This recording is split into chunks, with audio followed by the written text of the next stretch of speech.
अस्सलामुअलैकुम बच्चों, कैसे हैं आप। उम्मीद करती हूँ खैरियत से होंगे। आज हम पढ़ेंगे पंजुम जमात के लिए उर्दू और हमारे सबक का उन्वान है बहादुर बच्चे, जिसके मुसन्निफ है सरफराज आरजू। इनकी पैदाइश 2 सितंबर 1956 में हुई। सरफराज आरजू मुंबई में पैदा हुए। गुज़िश्ता 35 बरसों से वो सिफ़ात, अदब और मुख्तलिफ़ तालीमी और समाजी अदारों से वाबस्ता हैं। हमारे मुल्क में वो जो बच्चे गैर मामूली बहादुरी का मुजाहरा करते हैं, उनकी बहुत कदर की जाती है। अखबारात में इनकी तस्वीर छपती है और उनके कारनामों का जिक्र किया जाता है। अवामी जलसों में उनकी हिम्मत अफजाई की जाती है। इस सबक में मजमून निगार ने ऐसे चंद बच्चों के सच्चे वाक़यात बयान किए हैं जिनकी गैर मामूली हिम्मत और बेमिसाल बहादुरी की वजह से इन्हें सदर जमहूरिया के हाथों इनामात से नवाजा गया। आइए हम सबक की तरफ चलते हैं।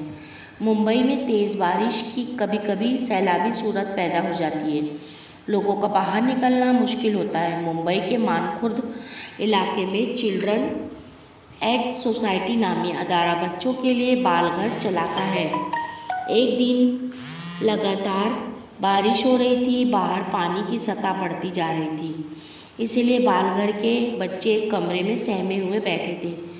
इन बच्चों में अस्मा भी शामिल थी, जिसे दूसरे बच्चे दीदी कहकर पुकारते थे। अस्मा को खदशा महसूस हुआ कि पानी अगर इसी तरह बढ़ता रहा तो सब बच्चे डूब जाएंगे। ये ख्याल आते ही वो उठ खड़ी हुई। उसने 2 छोटे बच्चों को कंधों पर बिठाया और कीचड़ भरे पानी में उतर पड़ी।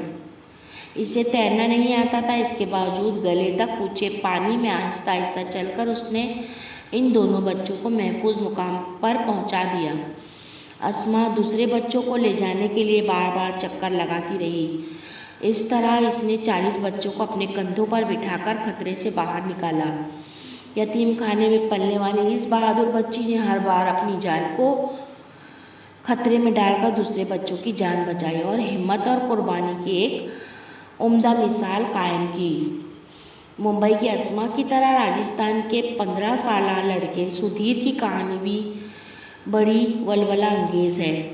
एक रात वो अपने घर में बैठा था। अचानक बिजली चली गई और पूरा इलाका अंधेरे में डूब गया।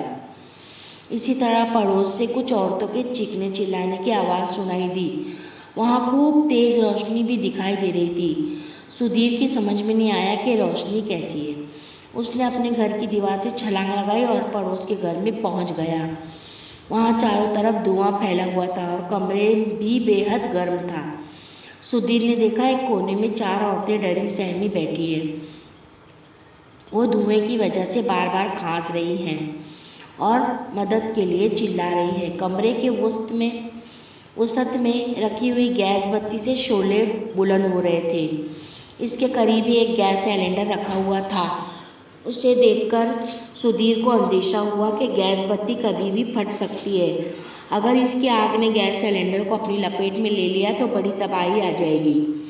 उसने अपनी जान की परवाह न करते हुए जलती हुई गैस बत्ती को उठाया, दौड़ता हुआ कमरे से बाहर निकला और इसे दूर फेंक दिया। उसके बाद वो इंतहाई फुर्ती से बाहर से मट्टी ला लाकर कमरे की आग पर डालता गया और इसे बुझाने में कामयाब हो गया। इसी दौरान वहाँ लोगों की भीड़ जमा हो चुकी थी। सब सुधीर की तारीफ कर रहे थे। इसकी हाजिर दिमागी और बहादुरी से न सिर्फ 4 औरतों की जान बच गई, बल्कि पूरा मोहल्ला एक बड़े नुकसान से बच गया। बहादुरी के लिए कौमी इनाम पाने वालों में जलगांव के एक तालिब इल्म संतोष का भी शुमार है।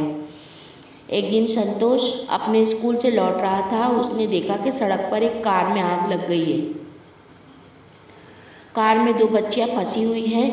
वो रोई जा रही हैं और जोर जोर से चिल्ला रही हैं। लोग खामोश तमाशा देख रहे हैं।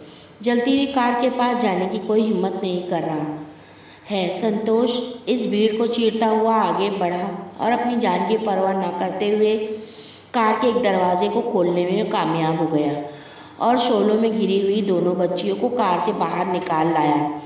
सारे लोग संतोष की इस बहादुरी पर सशद्र रह गए। ये ना समझा जाए कि कुछ खास बच्चे ही बहादुर होते हैं। वक्त पड़ने पर हर बच्चा बहादुरी का मुजाहरा कर सकता है। मध्य प्रदेश के एक स्कूल की 5वीं जमात में पढ़ने वाली अनीता भी ऐसी एक आम सी बच्ची है। एक रोज़ वो अपनी 3 सहेलियों के साथ घर के करीब एक नाले के पास से गुजर रही थी। अचानक इसकी सहेली को कविता को जाने क्या सूजी के पानी में उतरकर खेलने लगी। सहेलियों ने उसे रोकना चाहा, लेकिन उसने एक ना सुनी और खेलती रही। इतने में एक बड़ी लहर आई और कविता को गहरे पानी में बहा ले गई। वो भंवर में गोते खाने लगी। अनीता की सहेलियां ये मंजर देखकर घबरा गई और भाग खड़ी हुई, मगर अनीता को गवारा न हुआ कि अपनी सहेली को मौत के मुंह में छोड़कर इस तरह भाग जाए। इसने बेखतर पानी में छलांग लगा दी और नाले के किनारे उगे हुए पौधों को एक हाथ से मजबूती से पकड़ लिया और दूसरे हाथ से अपनी सहेली का हाथ पकड़कर पूरी ताकत से ऊपर खींचने लगी। आखिर वो अपनी कोशिश में कामयाब हो गई। उसने अपनी सहेली को डूबने से बचा लिया। हमारे मुल्क में बच्चों की बहादुरी के ऐसे वाकयात पेश आते रहते हैं। राजधानी दिल्ली में हर साल 26 जनवरी को यौम जमहूरिया के मौके पर शानदार परेड होती है और तरह तरह की झांकियाँ दिखाई जाती है। इस मौके पर सदर जमहूरिया से इनाम हासिल करने वाले इन बहादुर बच्चों को खुसूसी तौर पर इस परेड में शामिल किया जाता है। इनकी बहादुरी के वाकयात अखबारात, रेडियो और टेलीविज़न के जरिए मुल्क के कोने कोने में पहुंचाए जाते हैं। इन वाकयात से हर शहरी को दूसरे की मदद करने और इनके काम आने की तरगीब मिलती है। अब बच्चों, मैं उम्मीद करती हूँ आपको ये सबक अच्छी तरह समझ में आ गया होगा।